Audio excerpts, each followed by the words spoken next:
That anime is controversial for its own reasons, but this anime is not exactly a kids anime either. It's graphic, there's violence and sexual themes in this anime, but it is a very well told story. You are listening to the Real Anime Podcast with myself, Lewis, and I'm joined here with my co-host Mohnish over here, where no matter if it rains, no matter if the sun is shining, no matter if it's flooding in Kajang, tsunami or earthquakes, no matter what, we on the Real Anime Podcast, no matter where we are, we still deliver for you guys. Literally before recording this podcast, it almost got cancelled, by the way, but I told Mohnish that we at the Real Anime Podcast, no matter what, we still deliver just for you guys. So please, I did not want to miss this episode because today we're going to be talking about Cyberpunk Edgerunners. And this anime itself, I think if you guys watch it, I mean, disclaimers, if you guys have not watched it, it is a fantastic anime. If you did not cry, I don't know what to say. It was just a perfect anime. And you guys are probably realizing, where am I right now? I'm somewhere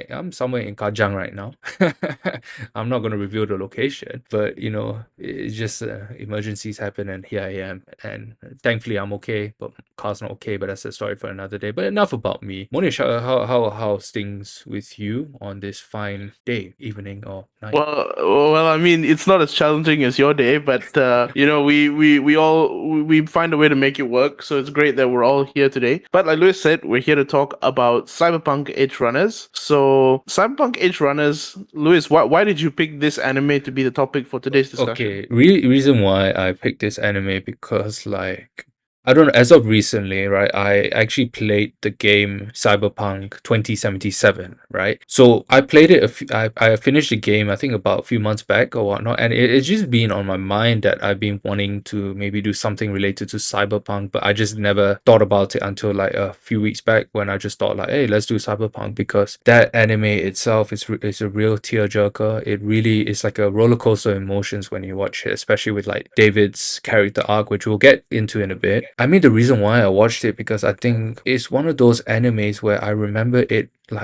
when I first watched it. I remember that I even made a bold claim, which I don't know, I don't think Monish would remember, but I told myself that the first episode of Cyberpunk Edgerunners could be classed as one of the best opening episodes out there in any anime series, right? So then when I thought like, yeah, let's do a podcast about this, and I'm quite surprised we did not do this earlier because as we speak now, based on research, season 2 is actually going to be coming out towards the end of the year, early next year probably, where it's going to be a totally new storyline. We're going to try our best to not ruin the story for you guys if you guys have not watched it, but it just got me thinking like we should do something cyberpunk related. I mean, if I was in my usual setup right now, I mean, I love the anime so much that I even have a big mouse pad which is probably about like 50, probably about 200 cm long, and it's just and the mouse pad is just basically Becca herself because she's like one of my favorite characters in the Cyberpunk series itself. I'm sure a lot of you guys will probably like Lucy, Kiwi, Main, David, and maybe David's mom, who unfortunately passed away in the first episode itself. Well, that's not really a spoiler, it's kind of like given away. But yeah, I mean, I love the anime a lot, I would say. What about you, Monish? Yeah, no, I mean Cyberpunk Edgerunners. I remember watching this with a friend of mine, Daniel, who also has been a guest on our podcast before. And we watched this anime, and also it was like such a visceral experience because it was so beautifully animated first and foremost. If you can tell from the posters or the pictures you may have seen or some of the video clips, it's extremely well animated. And I understand some of the visual artists on this film actually worked on the famous anime Neon Genesis Evangelion, and it's a really cool anime. Like that anime is controversial for its own reasons, but this anime is not exactly a kids anime either. It's graphic, there's violence and sexual themes in this anime, but it is a very well told story. And even though it's sci-fi, it has a cyberpunk motif to it, it's actually really reflective of today's world, I would say. So Louis, like, what do you think? How does cyberpunk relate to life? Social class, equality, or the financial side of life. Like, how does cyberpunk make it feel grounded? Because it's a very sci-fi theme sort Yeah, of thing. it is. I mean, I'll give you a good example. It's just like my Taya situation today, having to fork out a bunch of X amount of X amount of I don't know how much it will new set cost, but I mean it kind of relates to like how real life situations, like for example, you have like people, individuals over here who like, sometimes are like financially not doing that well.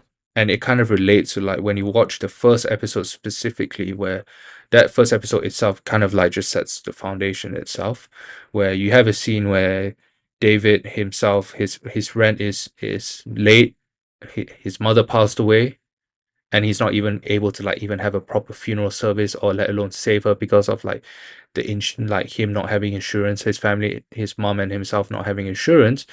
So it kind of like relates to like how we see the world today, because these problems, whether we like it or not, they're happening around us. Someone we know personally could be going through what David went through in the first episode alone, right?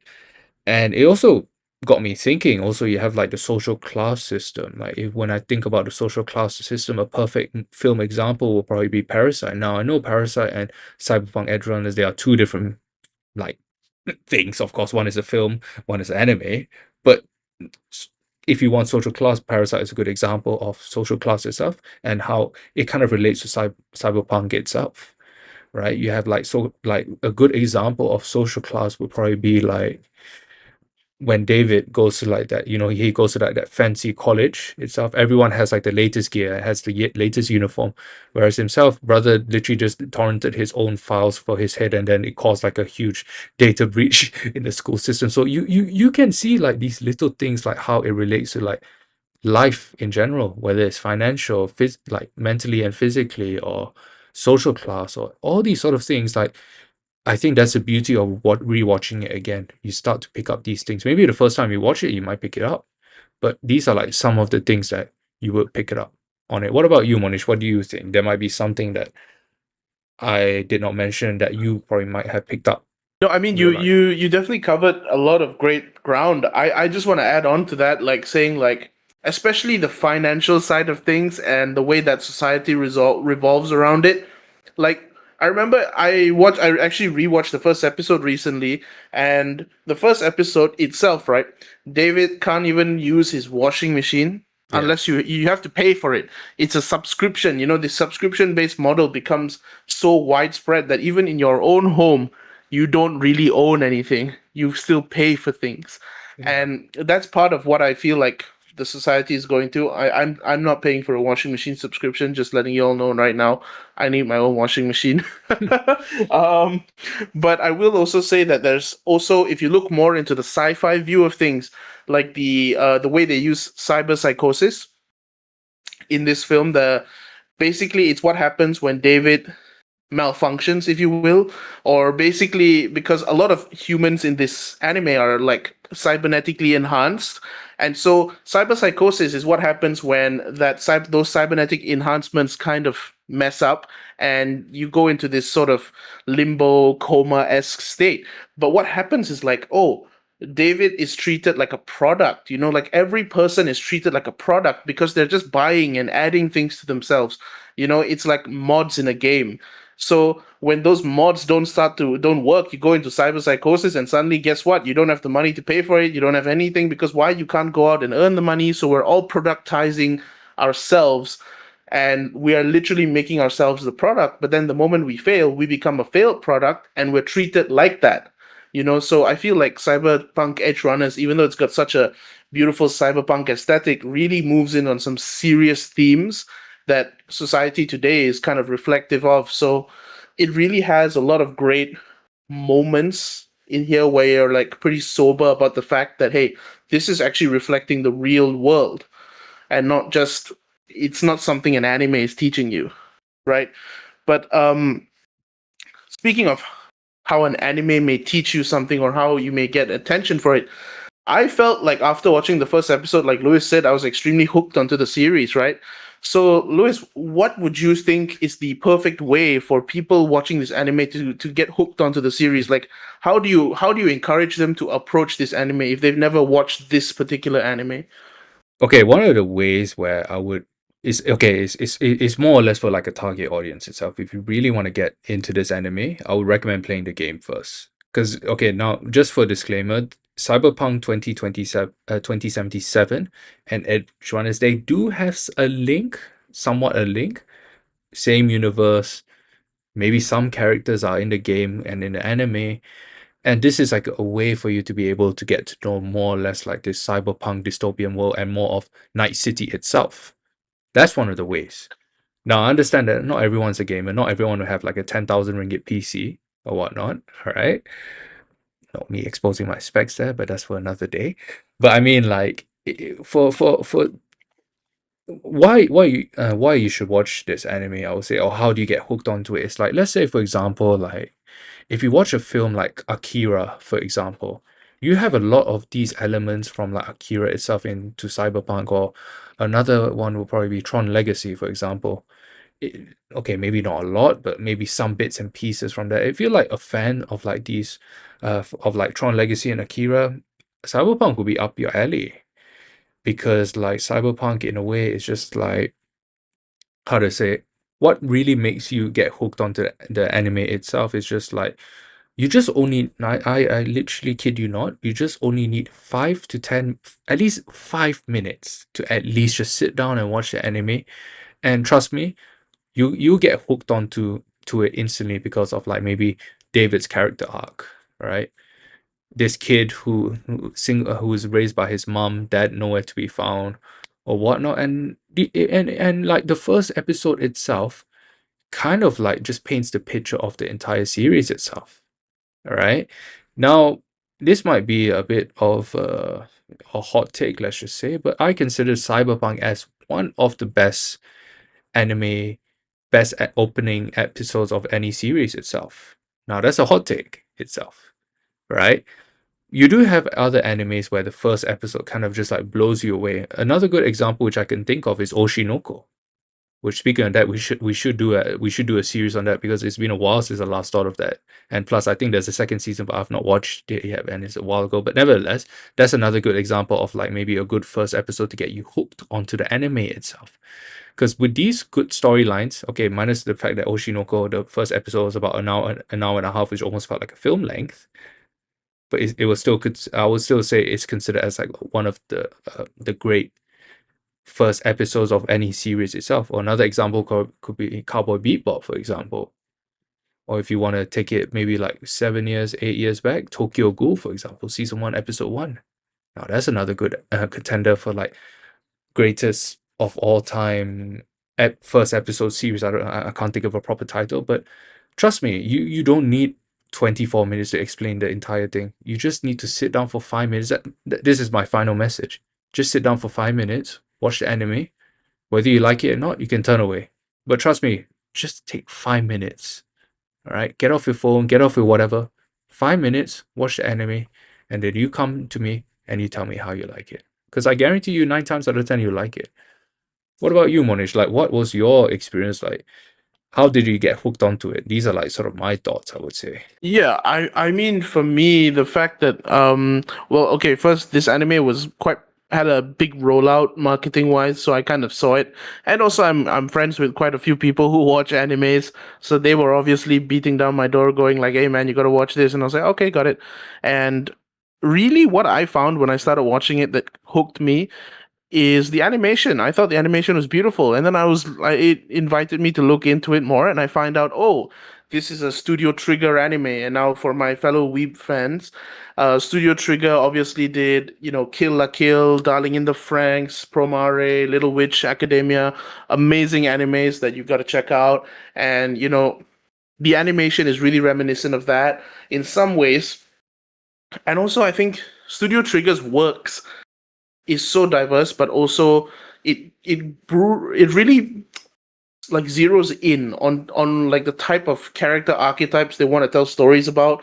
With protagonists like David, Lucy, and all these other types of characters like Lewis mentioned. So I think like this really sits well in the Studio Trigger lexicon lah, shall I put it, in the filmography of what that studio brings, right? And I also think it's an incredibly emotional story. I think it looks quite flashy because of the way it's presented, but it's a really emotional story with some beautiful, beautiful music, right? But like, speaking of that, Lewis, how did the story of Cyberpunk Edgerunners capture your emotions? Like, how did it translate as an emotional story to you?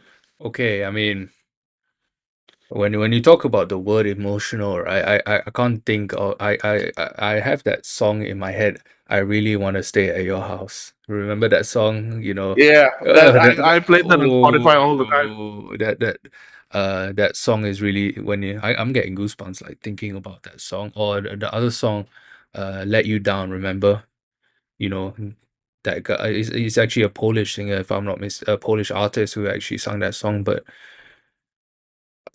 the question is like emotion, like how did it like capture the emotions, I would say, right? Yeah, no, like yeah, like how did that capture the Okay, emotions, and also what translated to you as like as okay, making Cyberpunk Edgerunners okay. an emotional All story. right. I'm not gonna. I'm gonna do my best to not spoil the story. All right. Okay, but let's just say I'm not gonna spill the details of what's gonna happen. Let's just say the ending itself was kind of like a very emotional sort of thing. That's all I'm gonna say. One of the moments why it felt like a bit emotional. All right, I'm not gonna say Yeah, which look at character. me, and na. I'm not gonna say which character name it is because I want. If you guys know, you guys know. All right. Maybe we could do a part two where you guys actually watch this anime. But nevertheless, let me take a good example of emotions itself. Okay, first episode, the scene where David was with his mom in the car, right? That moment itself, when they go through the car crash. Okay, now this is not really a spoiler because I think it's kind of mentioned in the first synopsis of the first episode, wherever you watch it. The mom gets into the car crash, has hope that she's going to live to see another day, but then you get the news that like, oh, sorry, your mom passed away because why you didn't have any insurance. That feeling of emotions itself, knowing that like your only single parent has passed away, who's been like your caregiver. I don't know how old is David. I think in the series he could be 17 or 18 if I'm not let's just say around about there. When you lose a parent at a very young age, now that is like the emotions itself will just like it just kind of relates to like the human connection with real life, right? Like how we mentioned in like a couple of questions ago, like how certain themes such as like finances, psychology, cyber courses, or stuff like that, all these sort of things like relate to like the emotional element of it, and that emotional element alone kind of just like explains it all in terms of the emotional value of it, like losing someone very very early on in your life. That's one of the negatives, like maybe like not to say, let's just say the not so positive side of the story, because the emotions is like a roller coaster of emotions. You have the good moments, bad moments, moments that make a grown man cry, all these sort of moments. And maybe you have some good moments, like for example when you have Lucy and David together. Those are like the happy moments when they have the dreams. Remember, they have this dream to go to the moon together. I mean, technically they did go to the moon together, but then it was through like the VR headset in the second episode, if I'm not mistaken. So you have like all these like elements of emotions, like goals and dreams about how these two people, like these two strangers, became one, and they have all these sort of dreams, and it just really adds to the emotions of everything. Maybe another way could be like, like all these like people in this cyberpunk, I forgot the name of it, the cyberpunk, not gang itself. All these guys, they have like a rough, they probably came from like rough upbringings. Maybe a parent passed away or something happened in their life, which kind of brings them together. So it's like a form of like brotherhood and sisterhood, which kind of almost remind you of like maybe like those gangster films in a way, right? So these are like some of the emotional values that like how it elevates the story itself. And another good thing to say about the story itself is the music is just perfect for this series. It just, you just know when to time the music, and it'll just like makes it kind of like triggers that emotion in your heart or your brain to think like, oh, this is quite emotional. That, yeah. What do you think, Monish? I could be blabbing about this for hours and No, hours no, and I hours. I was definitely like the music for sure was a big thing for me. If I'm not mistaken, the music was a trending success across Yeah. the Spotify and all these other things. So I don't really think we need to sell people on the music. I think you guys just give it a listen and you let us know if you can stop lah. Yeah, let But me load it. I Let me wanna I go want to ahead. like close up our episode with something a little more succinct, or shall I say less descriptive, because we don't want to spoil this for you, you know. So I want to go down like with just one final question, Lewis, which is describe the series in a single word. So I'll go first, and you just give a think about that, because I've been thinking about this since you were talking, and the word I would use is bittersweet. You know, because it really is a heartbreaking story. You know, by the time you guys get to the end, you're gonna see the way David, like I said, you know, the body of the of our protagonist and of all the humans are like products, right? They're like a product you just add mods to, right? And David just gets really modded up, if you catch my drift. And you know, cyber psychosis, like he'd be lucky to just survive that. But with the amount of stuff he's putting in his body, and obviously just to get Lucy to the moon, like Lewis mentioned, so it's how he sacrifices what he believes he is his like way of like redeeming himself for his failure to protect his mother. And it's sort of like he is sacrificing himself for someone else's dream, for the woman he loves. There we go, let's put it that way. And so to me, the whole series really comes off as a bittersweet series. But Lewis, what's your one word? Sacrifice. Reason why I say that word, because when you gave me the word bittersweet, I first thought of that Bullet for My Valentine song, Bittersweet Memories. So yeah, I kind of use like my music knowledge, like think like, okay, what are other songs can I like describe this anime itself? Yeah, you have a bunch of songs. I know it's like I'll just use a song example first, then I'll give you my the word sacrifice after that. If I were to describe it in a song, I would probably think of that song, Fort Minor song, Where'd You Go? That's another song you can think of like to relate to this anime. My Sacrifice by Creed. That's the reason why I decided to use that song. That's why I decided to use the word sacrifice. But why I choose sacrifice is because like each episode that you watch, like bittersweet is a good way, or you could say bittersweet sacrifices if you want to combine our two words together. Bittersweet sacrifices. The reason why I use sacrifice is because in the first episode itself, let me just repeat that again because the Spotify thing just came out of nowhere on my end. The reason why I use the word sacrifice is because like in each episode that you kind of watch, there is some form of sacrifice which kind of takes place, whether it's major or not so major. There are some forms of sacrifices that you will see. Let me give you a good example. The first episode itself, David's mom, Miss Martinez, she was not she didn't even last a single episode, all right? But you can see that with her love for David, you can see the amount of sacrifices that she as a mother would make for her son, making sure that his son goes to like the best school in Night City, make sure that like she provides him with shelter, all these sort of things. And that's what like maybe some moments that you could like see in like in like the word sacrifice through characters. Another character who was good at sacrifices, I'm not gonna like spill into detail